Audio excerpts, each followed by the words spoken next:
Truck driver files. What has to be in a truck driver file in Canada? Welcome to another episode of the National Safety Code or NSC CVOR podcast. What has to be in a truck driver file? Let's get into it.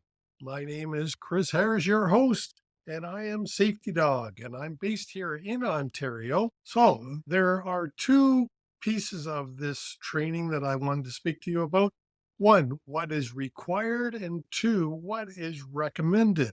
And we'll get into recommended. That there's a real difference there. So, what is required? First of all, the driver's license. You've got to have a copy of the driver's license, and we would prefer front and back. In Ontario, front and back is required. You need a motor vehicle record within 30 days of employment. And then, if this is an audit process, within 12 months of the audit date. So when the driver's first hired, the abstract shouldn't be older than 30 days.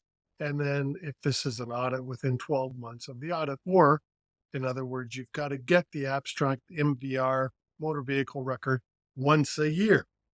You need to know about all of the convictions that the ministry can find.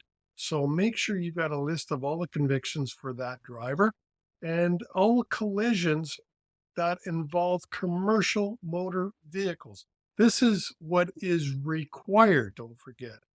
So it is required that all commercial motor vehicle accidents or collisions be recorded, and then what action you as a carrier took about these collisions. So that's really important. That's required. Dangerous goods training if you haul dangerous goods. So please make sure you do that. And of course, dangerous goods, the training is only good for 3 years.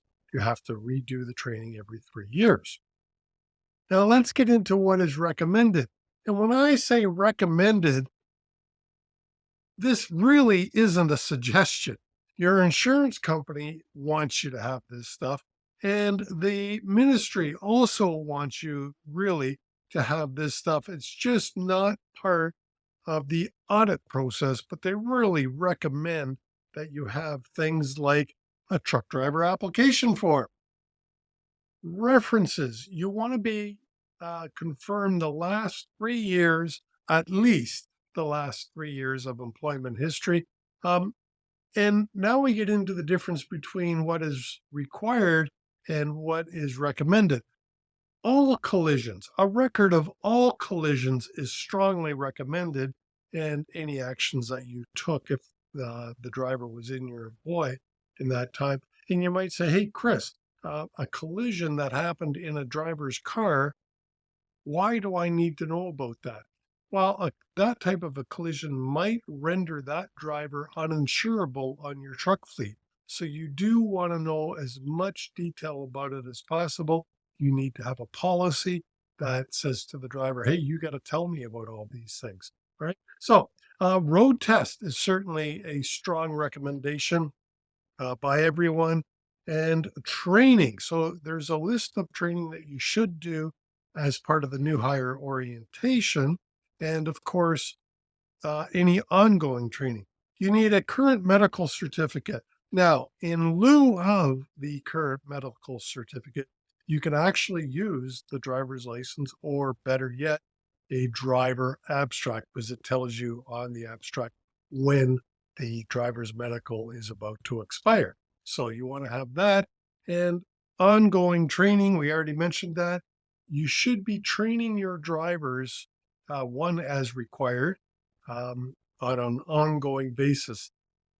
The ministry encourages that, transportation ministry, but also things like health and safety associations and the labor board.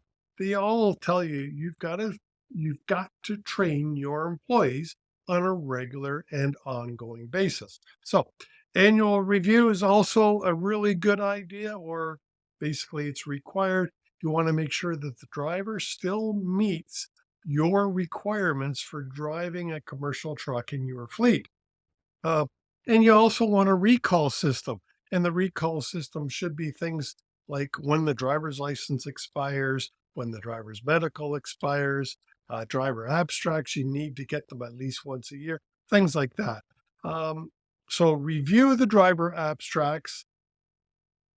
It is required to get them once a year. However, it is strongly urged that you get them much more frequently, such as 90 days, to make sure that the driver is qualified, has the right class of license to operate the vehicles that you are asking that driver to operate.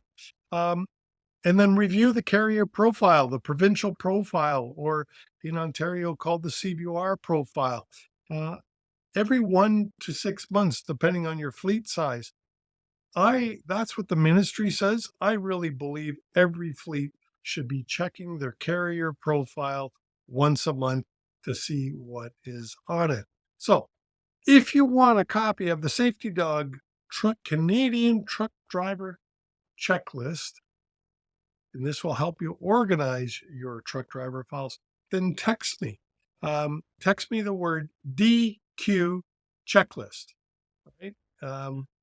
I will send you a truck driver file, Canadian file checklist. So text that to 365 364 0714.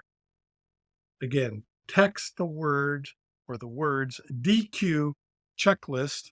So that's 2 words to 365 364 0714, and I'll send to you my checklist to help you keep your driver files organized. All right.